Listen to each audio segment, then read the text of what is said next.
हरे कृष्णा। श्री माधवेंद्र पुरी जी वैष्णव परंपरा के एक ऐसे दीप स्तंभ हैं जिनके हृदय में भगवान श्री कृष्ण के लिए ऐसा विरह भरा प्रेम जगा जो पहले किसी में नहीं देखा गया। वे शुद्ध भक्ति के प्रथम आचार्य माने जाते हैं, जिन्होंने भक्ति को केवल नियम और विधियों से निकालकर प्रेम और विरह की अग्नि में तपाया। उनका जीवन तीर्थ था और उनकी वाणी श्री राधा के हृदय की पुकार। उनकी सबसे प्रसिद्ध अभिव्यक्ति थी, अयि दीन दयालो नाथ हे मथुरा नाथ। ये कोई श्लोक नहीं, ये एक विरह में तड़पते हृदय की हुक थी, जिसमें श्री राधा के हृदय की वेदना और श्री कृष्ण से वियोग की पीड़ा धधक रही थी। इसे सुनकर श्री चैतन्य महाप्रभु तक रो पड़ते थे। वास्तव में यही राधा भाव आगे चलकर महाप्रभु के व्यक्तित्व में प्रकट हुआ। इसलिए माधवेंद्र पुरी को गौड़ीय परंपरा में प्रेम भक्ति की जड़ माना गया।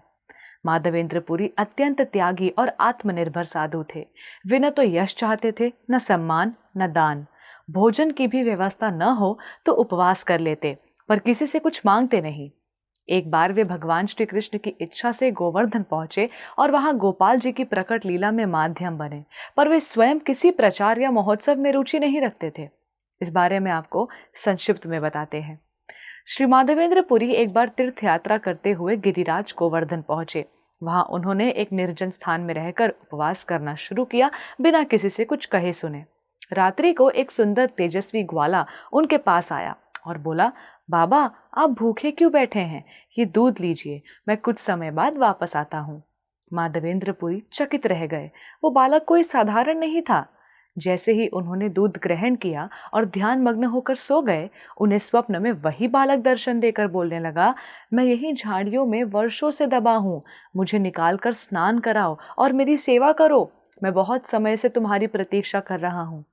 सुबह होते ही गांव वालों की सहायता से उन्होंने झाड़ियों को हटाया और वहां से एक अनुपम सुंदर विग्रह प्राप्त हुआ, श्री कृष्ण का बाल रूप, जिन्होंने एक हाथ में गाय की बांसुरी और दूसरे में माखन का लोना पकड़ा हुआ था।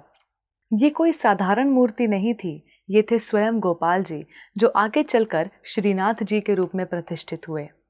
जैसे ही वो विग्रह बाहर निकला, वहां का वातावरण बदल गया। गोवर्धन की हवाओं में गंधर्वों के स्वर गूंजने लगे। ग्वाल बालों और ग्वालिनों के रूप में देहातवासी उस स्थान पर उमड़ पड़े और श्री गोपाल की महाअभिषेक एवं महोत्सव हुआ। इसके बाद गोपाल जी ने स्वप्न में माधवेंद्र पुरी को आदेश दिया कि कांचीपुरम जाकर चंदन लाएं, जिससे उनके शरीर को ठंडक मिले। बिना एक क्षण विलंब किए वो तुरंत यात्रा पर निकल पड़े, अकेले, निस्वार्थ, केवल अपने प्रभु के सुख के लिए। उनका संपूर्ण जीवन सेवा का परिभाषा बन गया। वे स्वयं किसी संस्था के संस्थापक नहीं थे, पर उनके कई महान शिष्य थे, जिनमें से एक हैं ईश्वर पुरी। जी हाँ, वही ईश्वर पुरी जिनसे आगे चलकर कलयुग में प्रकट हुए राधा कृष्ण के मिश्रित अवतार श्री चैतन्य महाप्रभु ने दीक्षा स्वीकार की और पूरे भक्ति आंदोलन की नींव बने। माधवेंद्र पुरी वो बीज थे जिससे बाद में भक्ति रस का वट वृक्ष उगा। उनकी भक्ति में वेदना थी, प्रेम था, समर्पण था और सबसे ऊपर था भगवान के प्रति आत्मनिवेदन की निष्कलंक भावना। उन्होंने भक्ति को केवल रस या दर्शन नहीं, बल्कि प्रेम में जलता हुआ जीवन बना दिया। धन्यवाद।